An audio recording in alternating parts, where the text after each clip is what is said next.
I've been complaining a lot, so I thought in this video I'd talk about something I really love. I was raised on the Disney afternoon. These were some of the best shows that will probably ever hit TV. Darkwing Duck, Bonkers, DuckTales, the whole group. One of my favorites was the TV series Aladdin. It was so much fun and so creative.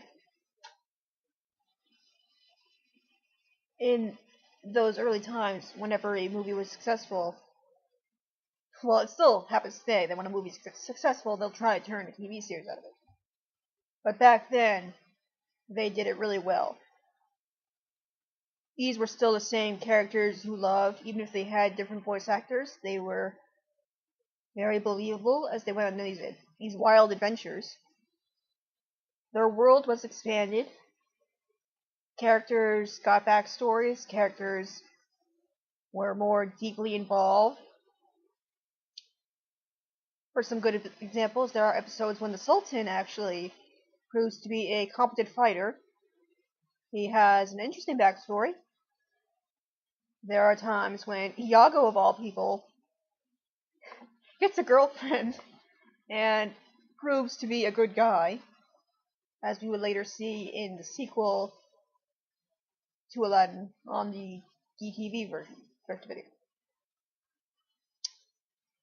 We even get more of Aladdin's backstory, where he used to hang out with other thieves. And we learn what a great guy he was, because he wouldn't steal money. He wouldn't steal from people who already were desperate. And we learn how he and Abu met, which was pretty touching. We were introduced to all kinds of mythology, all kinds of silly, fun villains. But the one thing that affected me the most was my favorite villain of all, which was Mirage. She was this beautiful Catwoman, a literal Catwoman. And what fascinated me was her not exactly lack of a motive, but the cruelty of her motive. Because whenever she appeared, she wasn't just out for revenge. She wasn't just out for like a specific purpose, for conquering, for power. She wasn't interested in any of that. She hurt people for the mere sake of hurting them. And as a kid, I thought this was not only terrifying, fascinating, because up to that point, I had been introduced with villains who were so obsessed with revenge, obsessed with taking over kingdoms, taking lives. And while these are all part of it, it wasn't the main thing that drove her. The main thing that drove her was just the very act of chaos, the very act of seeing others in pain. And I would really love to make a villain like that if I ever had the chance.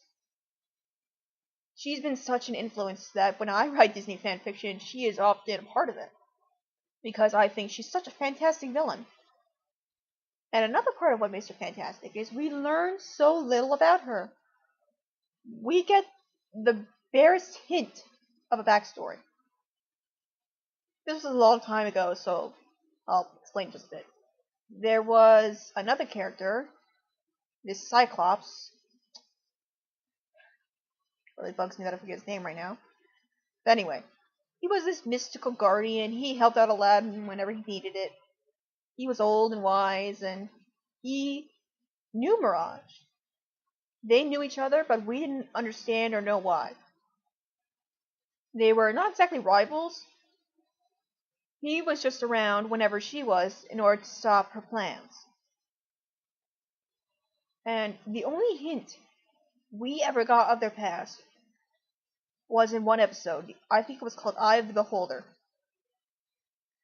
And at the end of the episode, when Mirage, of course, loses and puffs off in a huff, Cyclops mentions that one day Mirage will love him again.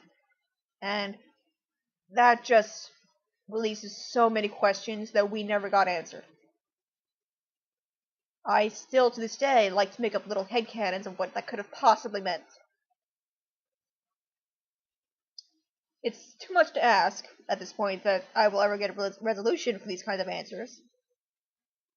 It wasn't popular enough to get its own comic book series like Darkwing Duck has. But I think that's okay. I think it's fun to sometimes make up the stuff in your head that goes with what you watch. That's like what part of being a fan is about. And often I will watch it on YouTube, trying to see if I can pick up new hints or new motives that I might have missed before. And I think that this show was just, I don't know, I can't say perfect, nothing's perfect, but it was so close. And it's still very popular. I still see fan art of Mosenrath. I still see people watching this show and commenting about how great it was. And it makes me so happy to see other people enjoying it as much as I did. And I hope that more people who haven't watched it before will watch it now and see just how much fun it was.